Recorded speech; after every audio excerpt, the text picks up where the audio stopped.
Robert Kiyosaki once said, "The single most powerful asset we all have is our mind. If it's trained well, it can create enormous wealth." This statement encapsulates the essence of financial literacy and the role it plays in creating wealth.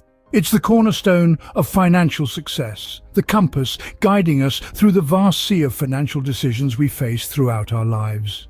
In his seminal work, Rich Dad, Poor Dad, Kiyosaki recounts the lessons imparted by his rich dad. Lessons that underscored the importance of understanding money and how it works. His rich dad wasn't rich by birth or by some stroke of luck. No, his wealth was a result of financial literacy, of understanding the ebb and flow of the economy, of knowing where to invest and when. Kiyosaki's rich dad instilled in him the critical understanding that money is a tool, a resource that can be harnessed and grown if managed correctly. He taught him that the key to wealth lay not in earning a high income, but in understanding how to make every dollar work for him. It's an insight that transformed Kiyosaki's perspective on money and set him on the path to financial independence. Financial literacy is not about being a Wall Street whiz or a mathematical genius. It's about understanding the basics of money, how to save, how to budget, how to invest. It's about knowing the difference between an asset and a liability, between good debt and bad debt. It's about planning for the future, setting financial goals, and understanding the steps needed to achieve them. Financial literacy isn't just a nice skill to have. It's a necessity, a survival skill in today's complex financial landscape. It's the difference between a life of financial struggle and a life of financial freedom. It's the key that unlocks the door to financial independence, the map that guides us towards our financial goals. Financial literacy isn't a luxury. It's a necessity for anyone seeking financial independence.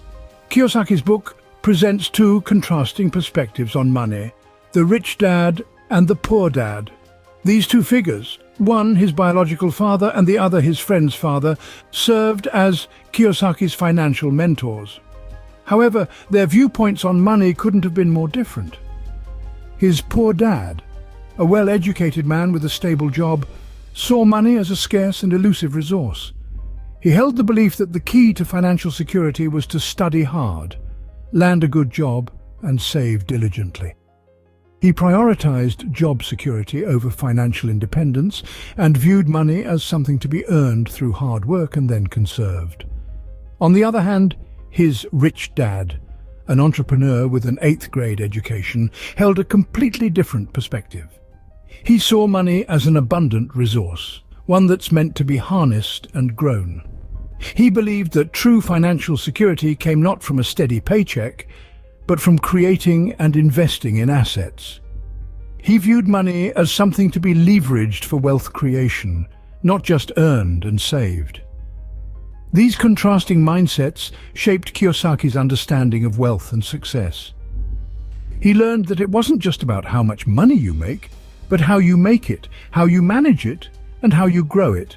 He realized that the poor dad mentality, though well-intentioned, often led to a life of financial struggle and limited freedom. Meanwhile, the rich dad mentality, despite seeming risky or unconventional at times, paved the way for financial independence and prosperity. So the question is, which mindset are you cultivating? Are you clinging to the perceived safety of a paycheck? Or are you seeking ways to create and grow your wealth? Remember, it's not about being born wealthy or having a high-paying job. It's about your mindset and your approach to money. Your mindset can either be your greatest asset or your biggest liability. In Rich Dad, Poor Dad, Kiyosaki emphasizes the power of assets and passive income. Let's dive into what that truly means. To understand Kiyosaki's teachings, we must first define what he means by an asset. In the simplest terms, an asset is something that puts money into your pocket. It could be a business, a rental property, or an investment that generates income.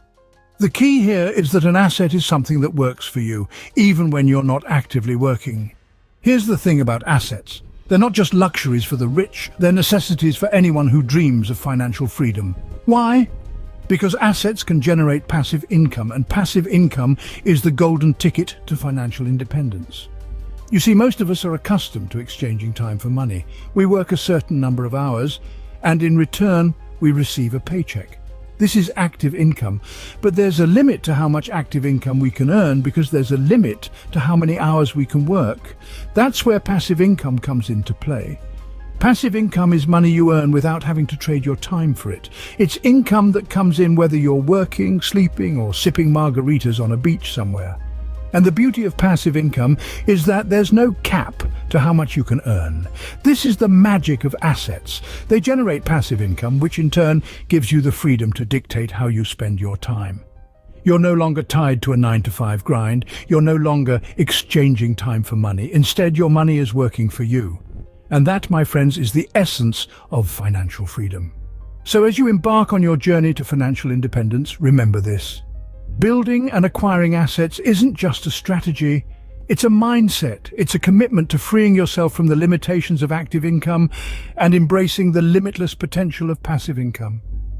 Building assets and generating passive income are the keys to financial freedom.